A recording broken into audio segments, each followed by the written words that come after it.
যে পাখি আকাশ খুঁজে পায় না তার আবার ভালো থাকার বায়না। অথচ বোকার মতো এদিক সেদিক আকাশ খুঁজতে গিয়ে হারিয়ে ফেলেছি বিশ্রীভাবে নিজেকে। এখন আমি বড্ড বেশি ক্লান্ত। নেই আমার আগের মতো উড়ে বেড়ানোর মতো বল শক্তি। আমি জেনে গেছি যে দুনিয়ার সব কিছু সবার জন্য।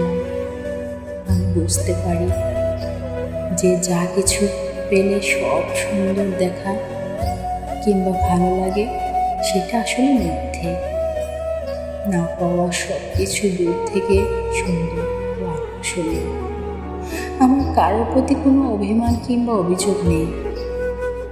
যেটা কপালে ছিল সেটাই হবে। আর নতুন কোনো স্বপ্ন দেখি না, বেঁচে থাকার কারণ খুঁজি না, হাসি খুশি থাকার কোনো প্রেরণা জোগাই না মনে।